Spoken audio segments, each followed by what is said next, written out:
Um, it was a tough season. We played two sides that are playing really well, and two sides that are pushing and spending over cap. You've got to put some kind of perspective on everything when you look at this situation. We went into Warrington and we gave ourselves a good chance with our preparation. The side was in good shape, and we got behind the eight ball because of a slow start in both halves. We're beating a side like Warrington 12-10 at half time, when they've had eight more sets than us in the first half. I think it shows the amount of energy and effort we put in that first half.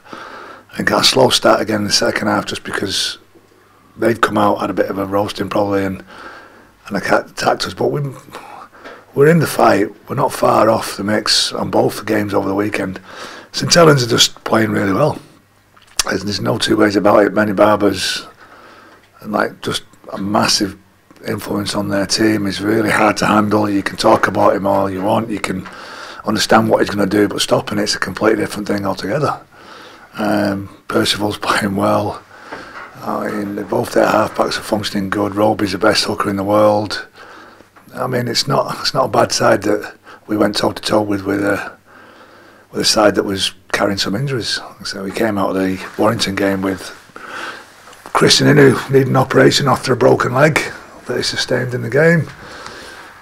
Reece Hambry's got a swollen ankle. Joe Miller's got sore groins. It's just the short turnaround. It's just lads that are not ready to play, and you can roll them out and lose them for another 2-3 months just because you want to look like you're putting your best players on the field, or you can use your squad and you can put some faith in the kids that have been working really hard. And I think what we did on Monday was we ran into a side that's playing really well. We had loads of effort, but again we just had some mistakes from lads that haven't played a lot and some young kids. Is that so? How you've got a few players coming back, I believe, this week as well? Well, we've got, like I said, I'm hopeful today that Reece Hambry's going to be ready to train, and Joe Miller's groins have settled down. Christine's over a head knock.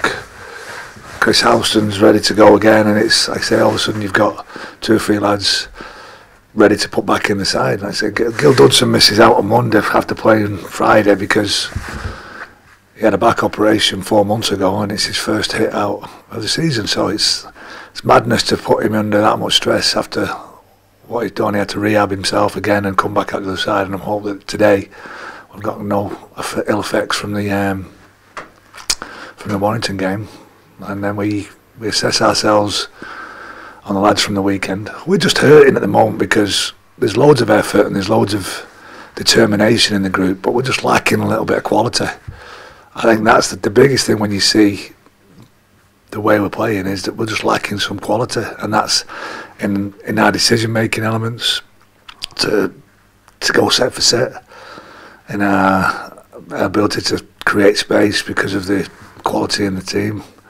And I think that's the thing that's missing with us at the moment. And like I said, we're working hard to get it right. The lads are hurting. They know that they want more out of these games than we're getting. I know you've got Hull KR coming up.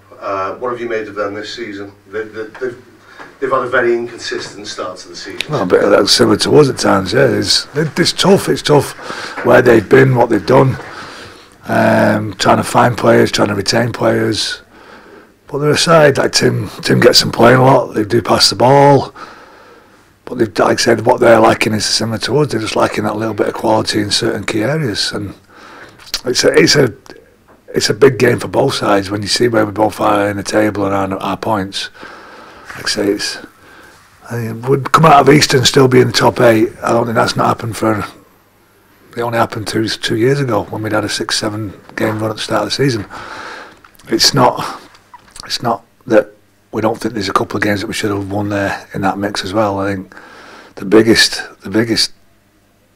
loss I think we've incurred so far this year has been Huddersfield at home, and that's the side that we should have beaten, the side that we're feeling, and the one that got away. Well, we get beat. We're 16-0 up against Wigan. We're 1 point down against Castleford. We're a try against Warrington early on. We're not far off. But again, it's keeping those people on the field that can make the biggest influence to the team.